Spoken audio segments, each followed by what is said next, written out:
Assalamualaikum warahmatullahi wabarakatuh. Alhamdulillahi rabbil alamin wa bihi nasta'inu ala umuri dunya waddin. Wassalatu wassalamu ala asrafil anbiya'i wal mursalin wa ala alihi wa ashabihi wa sallim ajma'in. Rabbi shrah li sadri wa yassir li amri wa hlul 'uqdatam min lisani yafqahu qawli. Hadratil kiram, para alim ulama, para guru-guru yang kami hormati, kepada Ketua Dewan Kemakmuran Masjid Jami Al-Fitrah Bapak Kiai Haji Sam'ul Wata'alallahu bituli hayati, juga untuk Kiai Haji Asrori, juga untuk Bapak yang hadir pada malam hari ini, juga untuk pemirsa yang ada di YouTube channel Om Firman Channel dan Al-Fitrah TV. Mari kita awali pengajian pada malam hari ini dengan Ummul Quran Suratul Fatihah, agar pengajian kita pada malam hari ini senantiasa di dalam ridhonya Allah Subhanahu wa Ta'ala. Biridho ilah wa li syafaati Rasulillah. Al-Fatihah. A'udzu billahi minasy syaithanir rajim. Bismillahirrahmanirrahim. Alhamdulillahi rabbil alamin. Arrahmanir rahim. Maliki yaumiddin. Iyyaka na'budu wa iyyaka nasta'in. Ihdinas siratal mustaqim. صراط الذين أنعمت عليهم غير المغضوب عليهم ولا الضالين آمين. بسم الله الرحمن الرحيم.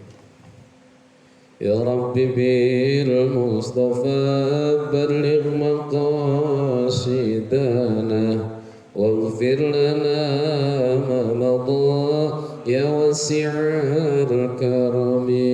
يا ربي بالمصطفى بلغ مقاصدنا واغفر لنا ما مضى يا واسع الكرم. مولاي صل وسلم دائما أبدا على حبيبك خير الخلق كلهم. هو الحبيب الذي ترجى شفاعته لكل حول من الأحوال مقتحم. يا ربي بالمصطفى بلغ مقاصدنا واغفر لنا ما مضى يا واسع الكرم. يا أرحم الراحمين يا أرحم الراحمين يا أرحم الراحمين فرج على المسلمين. بنية تعليم وتعلم والإفادة والاستفادة والنفع والانتفاع إلى أرواح والدينا ووالدكم وأمواتنا وأمواتكم وأموات المسلمين أجمعين. الفاتحة. أعوذ بالله من الشيطان الرجيم. بسم الله الرحمن الرحيم. الحمد لله رب العالمين الرحمن الرحيم مالك يوم الدين. إياك نعبد وإياك نستعين. اهدنا الصراط المستقيم صراط الذين أنعمت عليهم غير المغضوب عليهم ولا الضالين آمين. بسم الله الرحمن الرحيم. قال المؤلف رحمه الله ونفعنا به وبعلومه في الدارين آمين. Kita memasuki hadis yang ke-12. Al-haditsus tsani asyara. Hadis yang ke-12. An Abi Hurairah radhiyallahu anhu qala. Dari Abi Hurairah yang Allah ridha kepadanya berkata, Qala Rasulullah sallallahu alaihi wasallam, Rasulullah sallallahu alaihi wasallam bersabda, min husni islamil mar'i tarkuhu ma la ya'ni. Min husni islamil mar'i, daripada baiknya keislaman seseorang, tarkuhu ma la ya'ni, ia meninggalkan apa-apa yang tidak bermanfaat untuk dirinya. Hadisun hasanun, hadis hasan, rawahu Tirmidzi, hadis riwayat Imam Tirmidzi, wa ghairuhu, dan yang lainnya, hakaza, seperti ini redaksinya. Kita masuk di hadis ke-12, yang mana hadis ke-12 ini menjelaskan tentang di antara baiknya iman atau keislaman seseorang, ya, dari baiknya keislaman seseorang, ya, dia meninggalkan yang tidak bermanfaat buat dia. Dia meninggalkan yang tidak yang nggak bermanfaat, nggak ada gunanya buat dia. Itu salah dari baiknya Islam seseorang. Nah, ini di kitab Majalisus Saniyah itu dibahas panjang lebar. Itu saya sudah memberikan beberapa catatan bahwasanya orang itu, ya, jika dia membatasi dirinya hanya kepada sesuatu yang penting baginya, ya, dari berbagai macam perkara, maka ia selamat daripada keburukan yang besar. Ya, dia memprioritaskan sesuatu yang memang itu baik untuk dirinya, ya, itu perkara itu baik untuk dirinya. Misalnya dia menolak sesuatu atau dia tidak melakukan sesuatu yang nggak bermanfaat. Misalnya dia berlama-lama menonton TV, dia berlama-lama nongkrong di pinggir jalan, dia berlama-lama main handphone misalnya. Ketika itu dia tidak kerjakan, dia menghindari perkara itu, maka ia selamat daripada keburukan yang besar. Dan selamat daripada keburukan yang besar itu adalah suatu kebaikan, ya, kebaikan yang banyak. Ya, jadi menghindari keburukan untuk mendapat kebaikan, karena terhindar dari keburukan itu juga kebaikan, ya, kebaikan yang banyak. Ya, kemudian ada contoh yang diambil daripada suhuf-suhuf Nabi Sis dan Nabi Ibrahim alaihissalam, dan Nabi kita Nabi Muhammad SAW, dan seluruh para nabi. Man adda kalamahu min amalihi qalla kalamuhu illa fima ya'nihi, ya. Siapa saja yang menghitung ucapannya termasuk daripada amal perbuatannya, maka ia sedikit bicara kecuali pada sesuatu yang penting, ya. Berkatalah yang baik, auliyasmut, atau diam, ya, karena ketika kita berkata-kata, itu kata-kata yang kita sudah ucapkan itu tidak bisa kita tarik lagi, ya. Kata-kata yang sudah keluar ini itu tidak bisa ditarik lagi. Ibaratnya nggak boleh kita menjilat ludah sendiri. Misalnya kita berkata buruk, itu keburukan akan terus menempel kepada yang kita katakan itu. Misalnya kita berkata buruk sama orang lain, ya, perkataan buruk kita karena kita marah sama dia misalnya. Nah, perkataan buruk itu akan terus menempel kepada dirinya walaupun kita sudah meminta maaf kepada dia. Pernah waktu itu saya memberi contoh begini. Misalnya kita marah dan kita luapkan kepada orang yang kita keselin, ya. Itu ibarat tembok yang kita paku, ya. Tembok yang kita paku, ketika pakunya kita cabut itu masih ada bekasnya, Pak. Ya, jadi ketika kita marah sama orang, kita keluarkan kata-kata yang tidak baik dan kita menjelek-jelekan dia, kita marahin dia, itu membekas di hatinya walaupun kita sudah minta maaf. Jadi berkatalah sedikit, ya, berkatalah sedikit, atau apa? Pokoknya karena kata-kata itu daripada amal perbuatan kita, ya. Kecuali kita berkata penting, ya, kita mengajak orang untuk berdakwah, kita mengajak orang untuk saling menasehati, kita mengajak orang untuk baik, kita mengajak orang untuk mengenal Allah Subhanahu wa taala. Monggo kerso, silakan ngomong. Tapi kalau kata-kata yang keluar dari diri kita adalah kata-kata yang nggak penting-penting amat untuk dikatakan, lebih baik diam. Nah, Ustadz Firman tuh kayak gitu tuh. Banyak diamnya beliau. Sekali ngomong penuh makna itu. So, ya. Ya, dia nggak akan ngomong kecuali itu penting dan ada manfaatnya untuk dia atau untuk orang lain.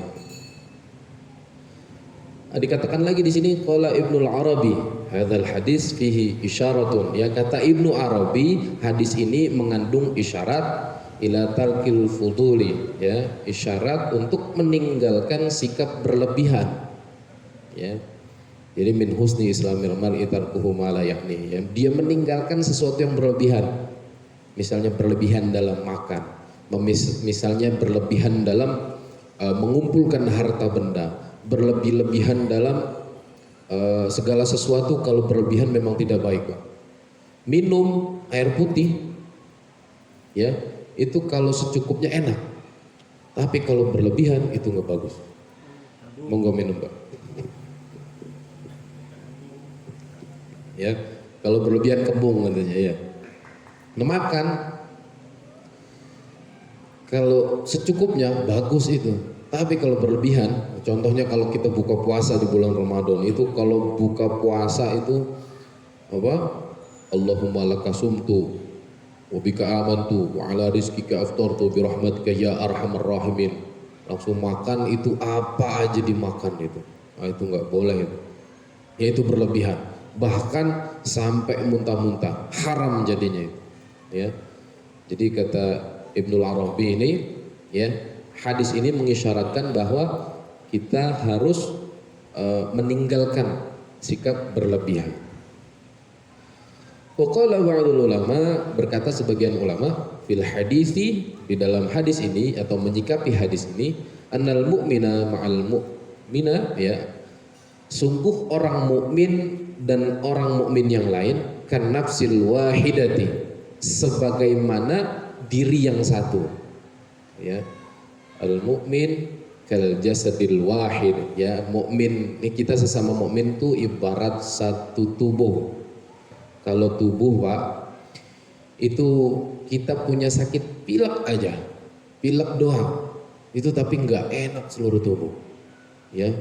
Kita punya sakit pilek aja, bahkan kaki korengan misalnya, itu sampai ke selangkangan sekelan itu.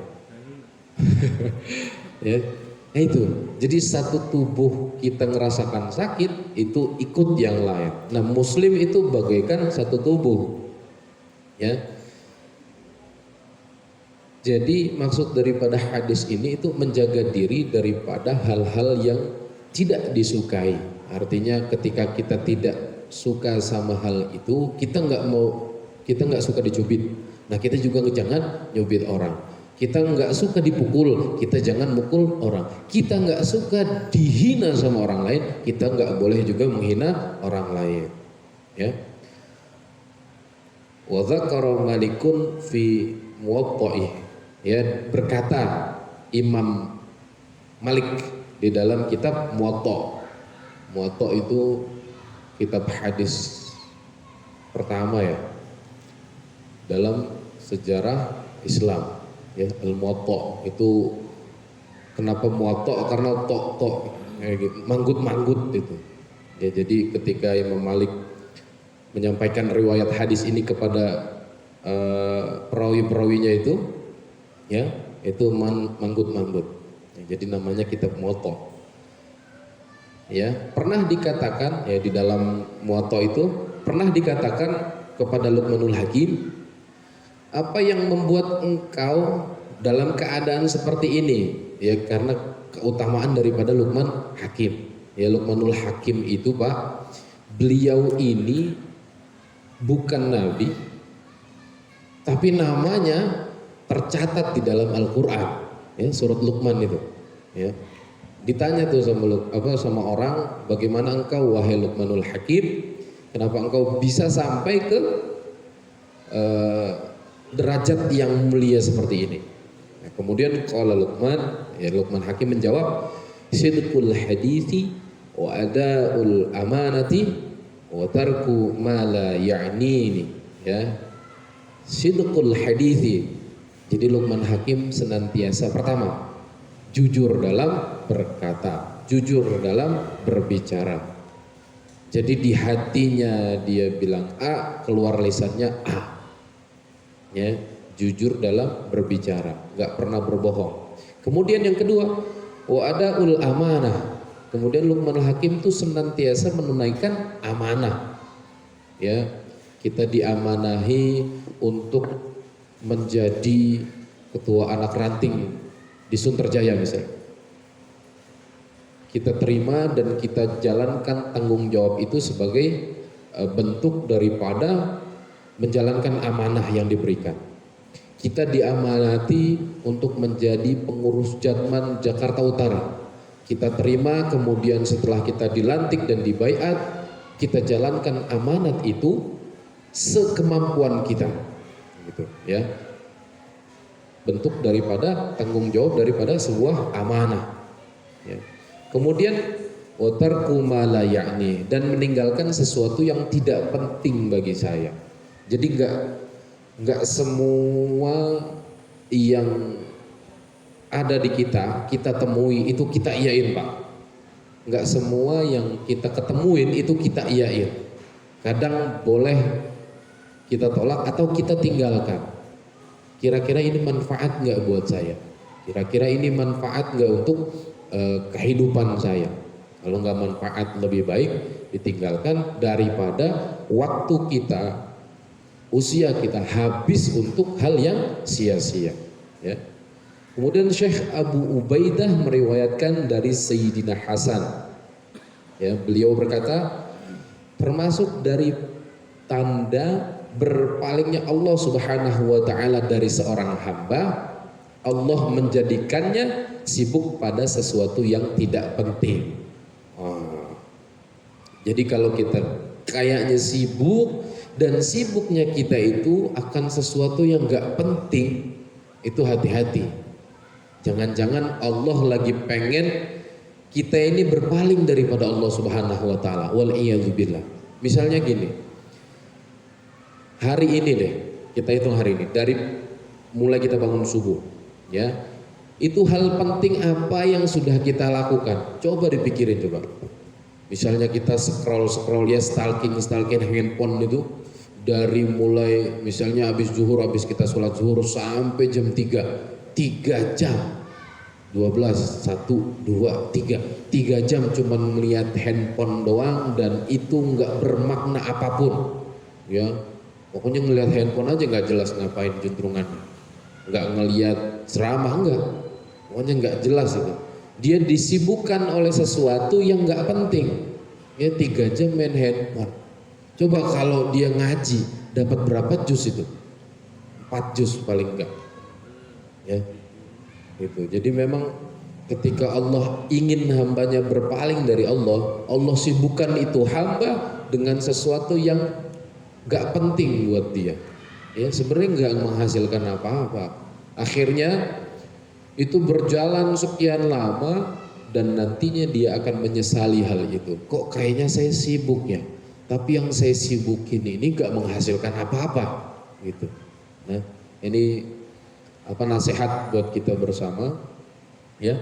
Karena sepatutnya ya seorang hamba itu menyibukkan diri ya dengan sesuatu yang berguna, ya tadi baca Quran, ya, kemudian berzikir kepada Allah, kemudian beristighfar kepada Allah, mohon ampun kepada Allah.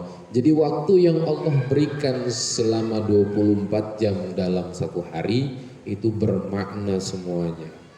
Nah gitu. Nah dengan Dengan kita begitu kan jadi nggak bermakna itu. Kita habiskan waktu sia-sia belajar, enggak, main handphone aja.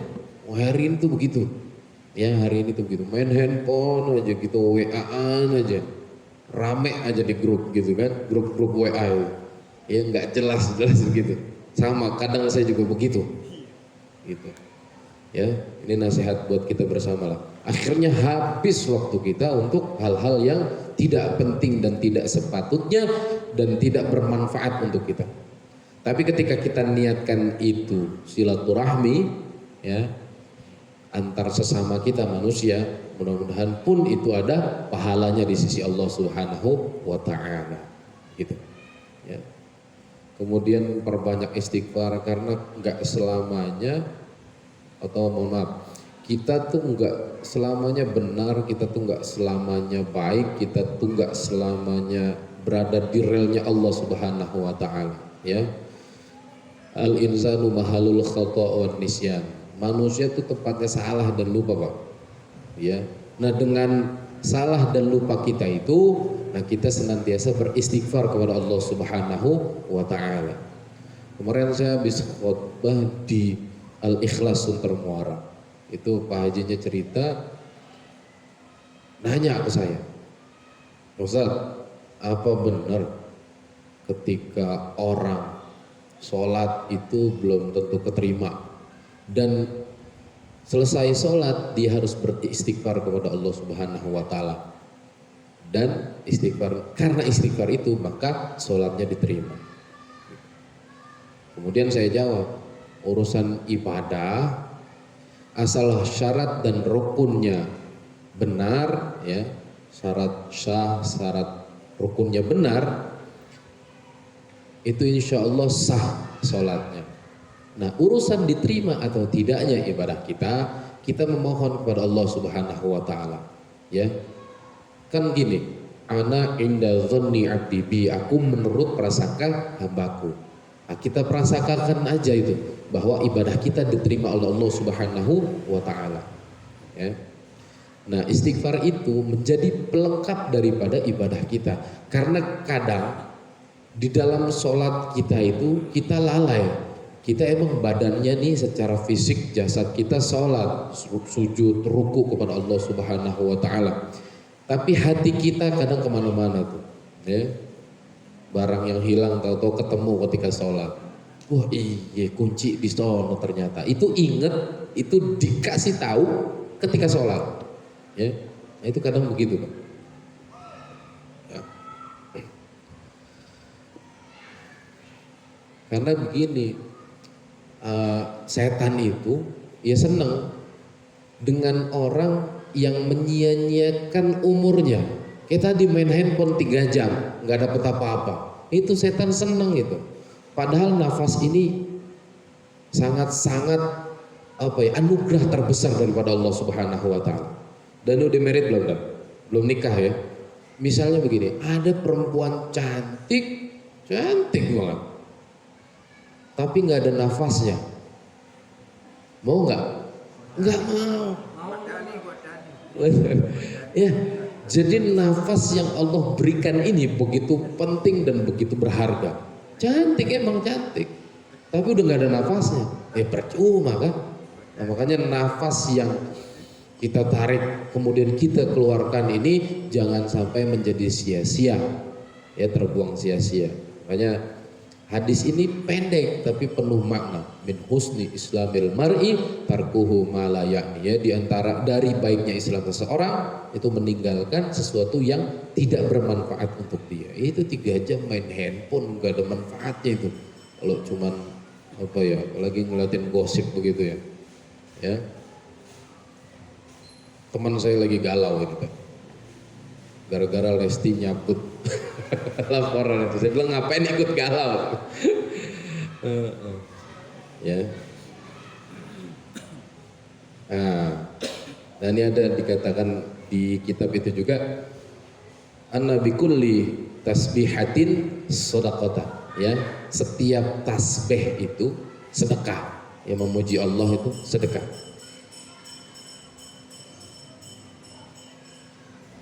Wa anna, dan sungguh min qira'ata surat al-ikhlasi, membaca surat al-ikhlas asyara marratin, ya sebanyak 10 kali, bunyalahu, dibangunkan untuk dia, ya,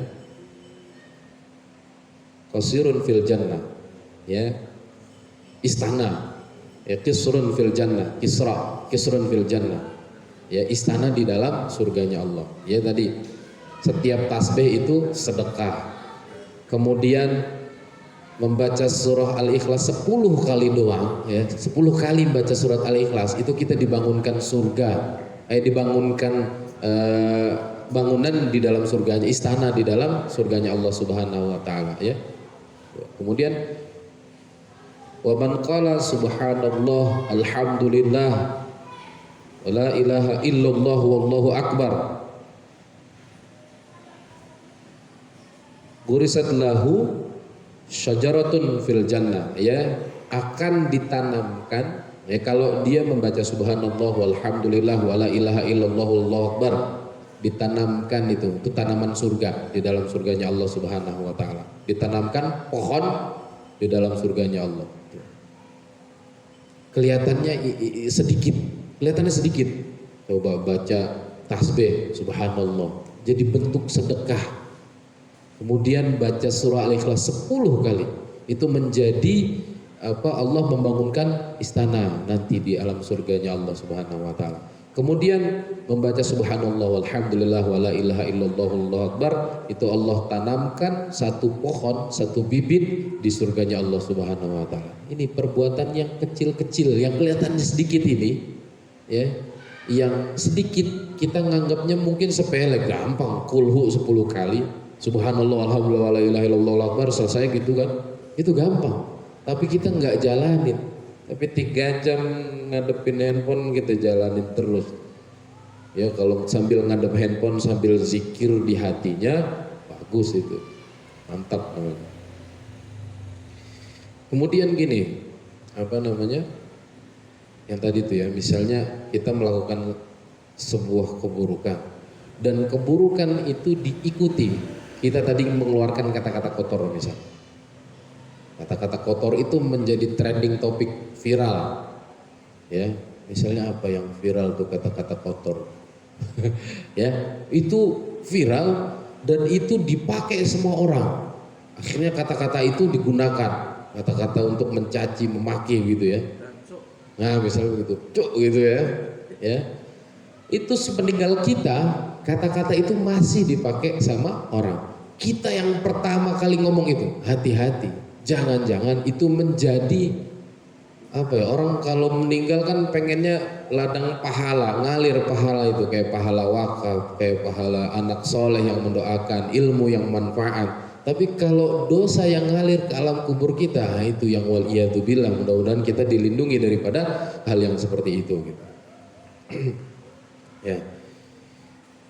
Kemudian innallaha ya'murukum an tu'addul amanati ila ahliha, ya, sungguh Allah menyuruhmu menyampaikan amanat kepada yang berhak menerimanya.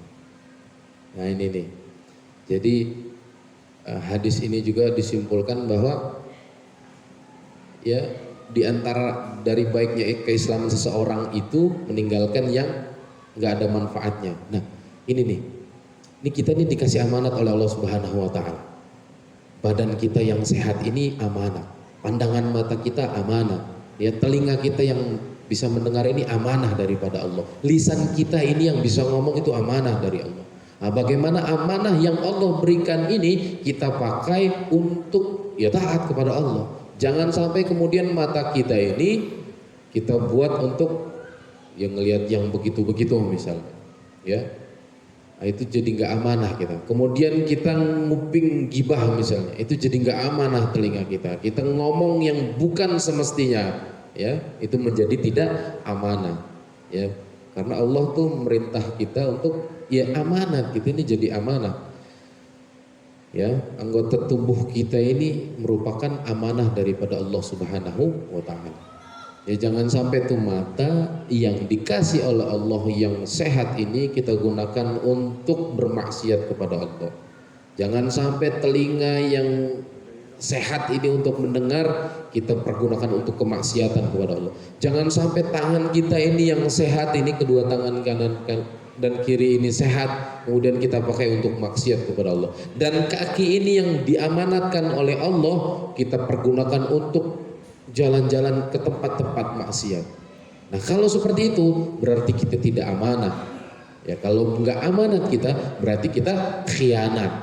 Kalau kita khianat yang senang setan. Nah, gitu. Jangan kemudian mengkhianati apa yang Allah amanatkan. Sama pedagang itu ya kalau dia amanah dia tidak akan mainin timbangan. Ya timbangan ukuran 1 liter ya 1 liter. Nggak kemudian dia kecil-kecilin, kalau dia jual dia kecil-kecilin tuh jadi seliter kurang. Terus kalau dia beli dia gede-gedein, dia tambahin gitu biar seliter lebih. Nggak boleh kayak gitu ya seorang pedagang tuh. Kemudian ke penguasa atau pemerintah, bagaimana dia amanah? Ya dia adil kepada rakyatnya. Ya, adil dia kepada rakyatnya. Nah, seorang ulama bagaimana menjalankan amanah dia sebagai seorang ulama? Dia mengajak manusia kepada Allah Subhanahu wa taala. Jangan kemudian ulama kemudian dia ngajak orang untuk membenci orang lain. Kan pernah terjadi itu di masa-masa politik tuh begitu. Jadi karena dia memilih satu caleg gitu ya, dia concern di situ, akhirnya dia membela caleg itu mati-matian atau membela jagoannya mati-matian, dia menjelekan yang kubu yang lain. Nah itu nggak boleh ya. Ulama harus amanah mengajak manusia untuk mengingat Allah Subhanahu wa taala, untuk kembali kepada Allah Subhanahu wa taala. Ya, mengajarkan ilmu yang bermanfaat dan nggak boleh seorang ulama menyembunyikan ilmu. Nah, itu nggak boleh ya. Gitu. Nah kalau perguruan silat gitu ya, itu biasanya ada ilmu yang ditutupin gitu kan. Tapi kalau ulama itu harus diberikan ilmu semuanya, ya nggak boleh ditutupin. Nah seorang istri bagaimana dia amanah, dia menjaga dirinya daripada orang lain kecuali suaminya. Dia menjaga diri baik urusan dirinya, tubuhnya, dan urusan materi yang dititipkan kepada dirinya dari suaminya. Ya, jaga amanah. Nah, terus amanah dari Allah Subhanahu wa taala untuk kita Allah itu sebenarnya ingin memberikan amanah ini, ditawarkan pertama kali kepada gunung, kepada langit, ya, kepada batu-batuan di bumi ini untuk mengelola bumi. Tapi mereka nggak siap, mereka takut khianat. Akhirnya Allah memberikan amanah untuk mengelola bumi kepada kita manusia, gitu kan? Untuk mengelola bumi. Inni ja'ilun fil ardi khalifah, ya, aku akan menjadikan khalifah fil ard, ya, di dalam bumi, di atas bumi. Gitu. Nah yang terakhir, ya karena ini amanah, kita ini amanah, maka kita nggak boleh khianat. Nah ada yang terakhir begini, Nabi pernah bersabda begini, kullukum ra'id wa kullukum mas'ulun an ra'iyati. Ya, setiap kalian itu pemimpin dan setiap pemimpin akan dimintai pertanggungjawabannya atas apa yang dipimpin. Ya, kita ini pemimpin, Pak. Paling tidak kita memimpin diri kita sendiri. Ya, sudahkah kita berhasil memimpin diri kita sendiri atau kita kalah dengan nafsu kita? Ya, nafsu itu diibaratkan kuda liar. Ya, kuda liar di tengah hutan yang harus kita jinakkan. Nah, gimana cara menjinakkannya? Kita pecutin itu kuda. Nah, nafsu itu tuh begitu. Kita ajak dia untuk puasa Senin Kemis. Kita redam terus. Kalau ada nafsu yang keluar, kita latih untuk berpuasa biar nafsunya turun. Nah, nafsu tuh, ya. Nah, kita nih memimpin diri kita, bagaimana kemudian kita bisa menang daripada hawa nafsu.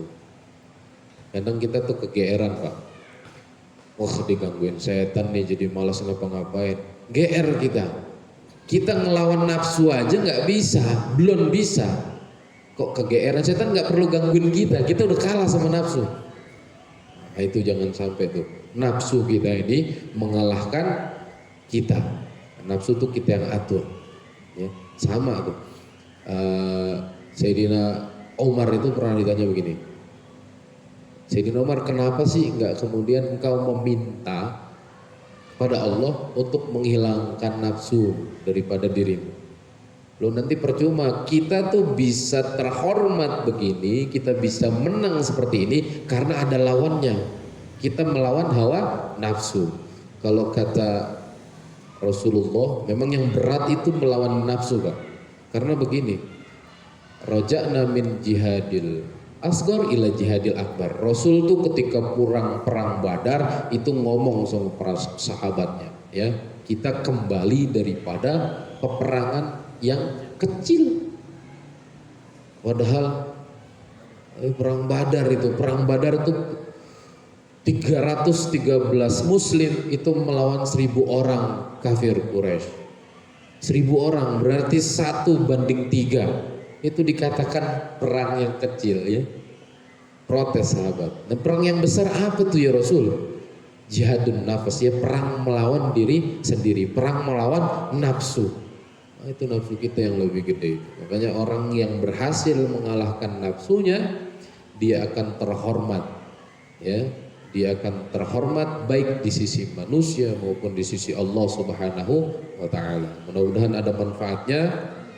Doain Pak, nanti Ba'da Isya saya mau ada tablik akbar di RT 23 RW 1. Ya, doain biar lancar, ya. Kemudian yang kami sampaikan masuk kepada hati para pendengar dan itu menjadi manfaat untuk mereka. Mudah-mudahan ada manfaatnya. Kalau mau ada pertanyaan atau kami cukupkan saja mungkin, ya. Mudah-mudahan ada manfaatnya. Apabila ada kesalahan mohon dimaafkan. Wallahul muwaffiq ila aqwamit thoriq. Wassalamualaikum warahmatullahi wabarakatuh.